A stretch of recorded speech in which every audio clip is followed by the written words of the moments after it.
Baik, selamat malam semua teman-teman. Ini dari berpikir komputasional 8, kelompok satu akan mempresentasikan hasil pengembangan ini mengenai sebuah case study, yaitu sebuah case study untuk mengoptimasi energi konsumsi di sebuah bangunan kita. Jadi latar belakangnya adalah terdapat sebuah bangunan kita yang dilengkapi dengan berbagai sensor untuk memonitor dan mengatur konsumsi energinya, termasuk dari sisi pencahayaan, HVAC, itu yang kita sudah lihatkan di sini, dan juga kelengkapan elektronik.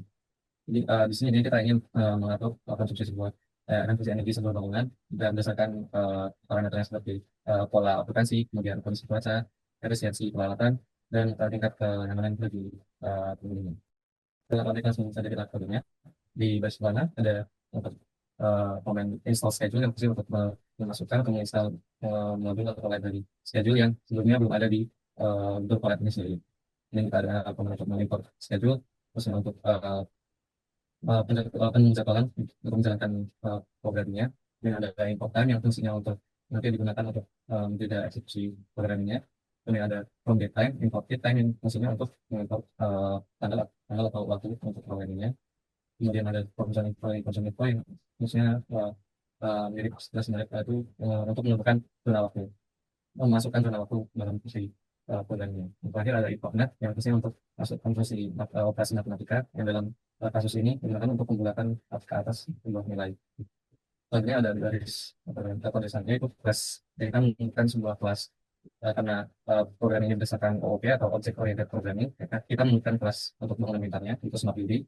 Kita menggunakan metode infinite dengan variabelnya seperti self, next, expect potential, dan typing message. Untuk properti-propertinya sendiri, itu seperti self frequency data, itu data atau okupansi, menandai nilainya dari 50, 60, 5, dan 70. Kemudian ada self max HVAC potential, yaitu potensi maksimum HVAC. Kemudian ada lighting usage, itu penggunaan pencahayaan alat, lighting usage. Kemudian ada HVAC usage right now, yaitu sama dengan max HVAC potential dikali 0,70 atau 70% dari potensi maksimum untuk penggunaan HVAC awal. Kemudian ada self peak hour dan bisa status false, dan juga extended hour yang bisa dalam status false. Kemudian ada self temperature yang bisa bisa dalam suhu 30 derajat Celcius sebagai nilai awal supaya kode dapat berjalan. Baik, perkenalkan, nama saya Muhammad Arin Alhaq, dan di sini saya akan menjelaskan uh, terkait dengan baris 29 sampai dengan 46. Jadi pada bagian ini tuh berfungsi untuk mengambil data input dari pengguna terkait dengan kondisi lingkungan saat ini, seperti cuaca, suhu, dan juga jumlah penghuni. Yang pertama, ada fungsi get underscore weather self yang digunakan untuk meminta agar user itu memasukkan informasi cuaca saat ini, apakah dia sunny, cerah, cloudy, berawan, atau rainy. Dan selain itu, user juga diminta untuk memasukkan nilai suhu dalam derajat Celcius. Dan nilai suhu ini, karena kita menggunakan fungsi float, jadi kita bisa memasukkan angka yang berupa koma. Lalu nilai suhu ini akan disimpan di variabel save.temperature yang bisa dipakai dalam proses optimasi HVAC nantinya. Lalu selanjutnya, ada fungsi get underscore occupancy self digunakan untuk meminta pengguna memasukkan jumlah penghuni ruangan saat ini. Dan data ini tuh penting karena akan dibandingkan dengan rata-rata jumlah penghuni untuk menentukan apakah saat itu tuh termasuk jam sibuk atau bahkan extreme peak hour. Lalu selanjutnya ada fungsi calculate underscore average occupancy yang menghitung rata-rata jumlah penghuni berdasarkan data historisnya. Dan perhitungan ini kami menggunakan mat.cell untuk membulatkan uh, bilangan itu ke atas agar nilai dari rata-ratanya itu dia masuk akal. Lalu selanjutnya ada fungsi edges underscore lighting self weather digunakan untuk mengatur penggunaan pencahayaan berdasarkan kondisi cuacanya. Jika cuacanya cerah, akan pencahayaan itu akan menjadi 80% karena keadaan dari bangunan itu sendiri sudah lumayan terang, jadi kami tidak menggunakan listrik secara maksimal. Lalu jika seandainya uh, cuacanya itu mendung atau hujan, cloudy atau rainy, pencahayaan akan dimaksimalkan menjadi 100 agar ruangan menjadi tak terang. Perkenalkan, saya Vincent Carlo Petrus Nipah, dan saya akan melanjutkan penjelasan dari teman saya. Untuk bagian selanjutnya, yaitu dari line 48 sampai 68, 68 saya akan menjelaskan mengenai fungsi optimize HVAC, di mana optimize HVAC ini, yaitu self occupancy right now, kita akan mencari variabel dari average occupancy dan extreme peak occupancy. Untuk average underscore occupancy, kita tuh mencarinya dengan menggunakan fungsi calculate average occupancy. Dan untuk extreme peak occupancy, kita mencarinya dengan mengkalikan average occupancy dengan 1,2. Lalu berikut terdapat parameter self peak hour dan self extreme peak hour. Untuk parameter awalnya, kita menggunakan false karena pada saat ini belum terdapat jam sibuk, jadi kita mengasumsikan sebagai false karena kita belum memiliki data jam sibuk. Lalu apabila parameter-parameter peak hour dan extreme peak hour benar, jika occupancy right now lebih besar daripada extreme peak occupancy, itu menunjukkan bahwa parameter extreme peak hour benar. Dan ELIF atau jika occupancy right now lebih besar daripada average occupancy, itu menunjukkan bahwa parameter peak hour benar. Dan jika parameter extreme peak hour benar, maka penggunaan HVAC akan di-set menjadi potential max yaitu 100%.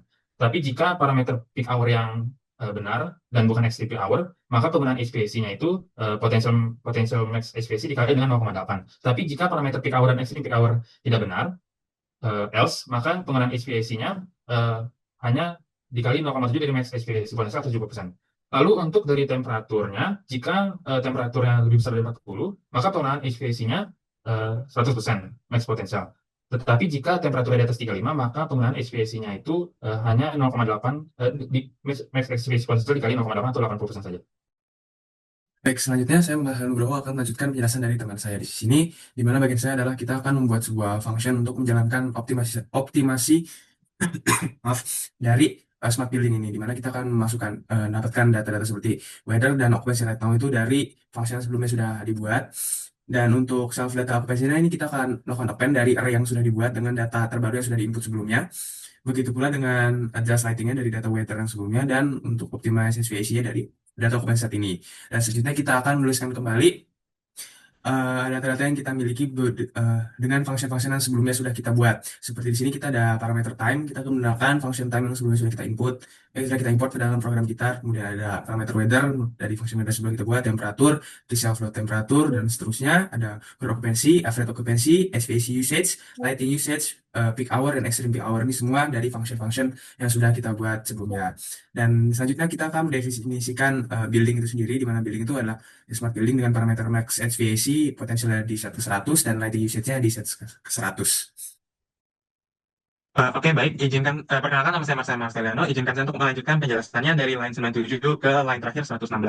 Oke, baik. Di sini untuk dikarenakan fungsi yang tadi kalian jelaskan optimasinya, di sini fungsi yang di bagian schedule optimization adalah di mana kita menjalankan fungsi fungsi optimisasi sebelumnya, tetapi akan kita jadwalkan kembali. Nah, di sini kita akan mendapatkan hasilnya. Hasilnya adalah ketika building tersebut, yaitu smart building ini, akan dijalankan optimisasinya. Jika dijalankan optimisasinya, maka dia akan berjalan mengambil data weather, mengambil data okupansi, dan data lain-lainnya. Nah, setelah diambil data tersebut, maka dijadikan pada satu array, yaitu result.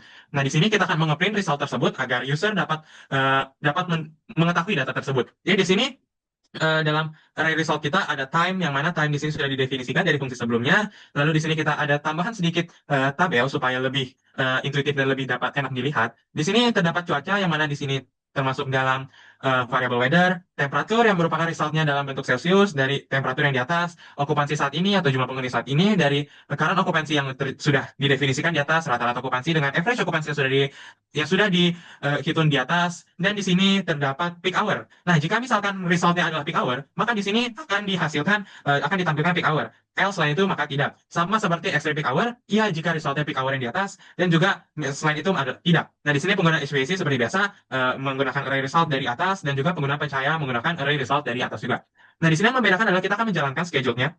Kita akan menjalankan schedule-nya sesuai dengan beberapa waktu yang sudah ditentukan, sehingga kita bisa memastikan kalau sistem ini tetap berjalan dengan lancar walaupun dengan dinamika banyaknya penghuni yang masuk dan keluar. Dan di sini ada while true, yang mana jika hal ini akan berjalan, maka di sini menggunakan time sleep sama dengan 1 supaya lebih halus programnya, dan juga di sini schedule run pending agar jadwal itu tidak bertabrakan satu sama lain. Jadi yang sudah berjalan akan kita pending. Dan di sini akan kita jalankan outputnya. Di sini seperti yang sudah dijelaskan, kita butuh modul schedule yang sudah ada. Lalu di sini anggap saja kita masukkan cuacanya sunny atau cerah. Di sini temperatur saat ini kita andai saja kita masukkan 32. Nah, dengan jumlah penghuni saat ini misalkan saja 60, maka di sini akan dihasilkan hasil optimisasinya.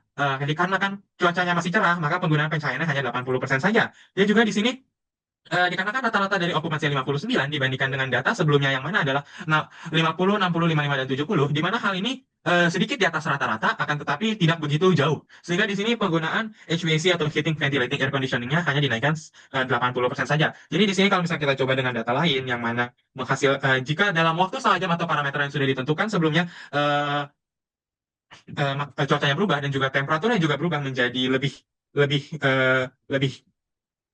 menurun, semisalnya mendung. Nah, di sini dengan jumlah penghuni yang semakin naik, sebagai contohnya di sini 100, Nah, di sini seperti yang bisa dilihat, optimisasi akan berjalan lagi dengan kenaikan penggunaan HVAC karena jumlah penghuninya sangat di atas rata-rata dan juga dikarenakan sudah tidak adanya bantuan dari cahaya matahari sehingga penggunaan pencahayaan 100%. Dengan adanya begini, maka diharapkan alat-alat pencahayaan dan juga air conditioningnya tetap awet dikarenakan menyesuaikan dengan jumlahnya penghuni. Mungkin sekian yang bisa dijelaskan dari output kami, dari program kami. Sekian dan terima kasih.